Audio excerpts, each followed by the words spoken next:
The White House and indeed the world keeping a close eye on North Korea right now as the country stages its annual military parade. You know, that massive parade you see there marks the birthday of that guy, the country's late founder, Kim Jong-un's grandfather. As you know, tensions have been running really high in the peninsula amid all those concerns that the regime, because they boast about this all the time, is on the verge of its 6th nuclear test. But President Trump has called on Chinese President Xi Jinping to try and help de-escalate that situation. So you've got to help us with North Korea, because we can't allow it, and it's no good for you.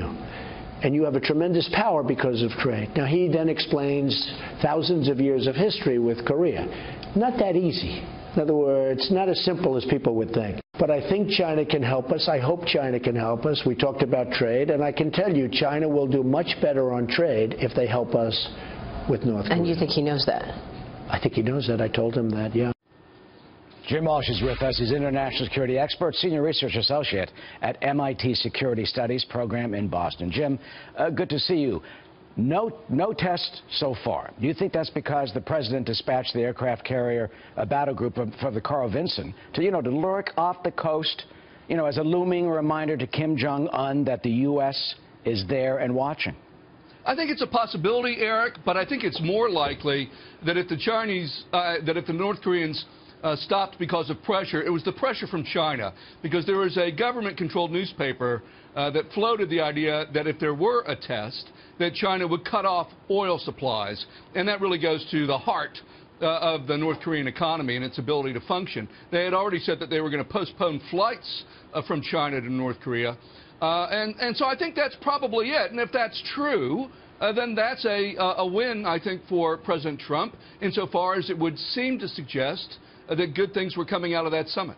How serious do you think China really is? I mean, look, 90% of the trade with North Korea, they said they cut off some of the coal that they rely on. I mean, how far do you think Xi Jinping really will go to say, stop, don't have another test, or de-escalate? I mean, I don't see Kim Jong-un de-escalating his nuclear program yet. No, and you're right about that. What we saw this weekend was restraint. We saw neither a nuclear test, which they're ready to conduct on a minute's notice, or a missile test. And I consider that a win. When I woke up this morning after a full 8 hours sleep, because I didn't get up in the wee hours answering phone calls about the test, I was happy about that.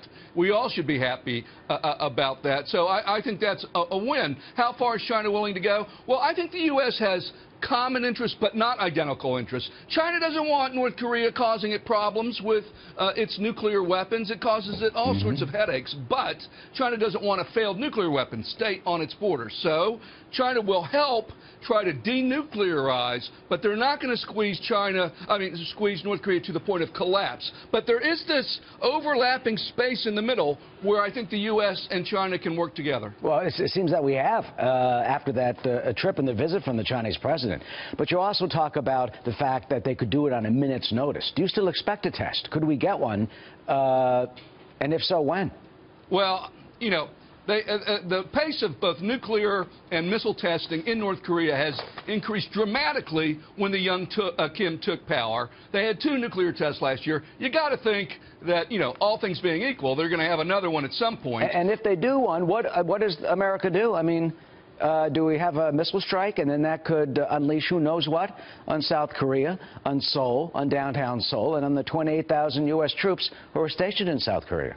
Well, you've put your finger on it, and that's exactly why when the Trump administration conducted its policy review for North Korea, one of the few that they've been able to complete so far, they sort of did not embrace the military option, because you start something and it could end really badly. And it's not just the nuclear weapons. You don't know if you get them all, if you hit them. And then what, do you want an angry country with a nuclear weapon still in its hands after you've attacked them? Probably not.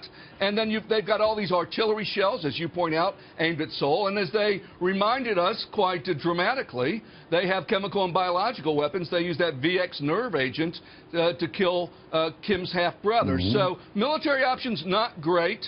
And so I think the president will pursue the policy he announced, which is increased pressure, which is sanctions, and maybe some engagement. But Shawn, I'm an optimistic person Eric, I'm an optimistic person by nature.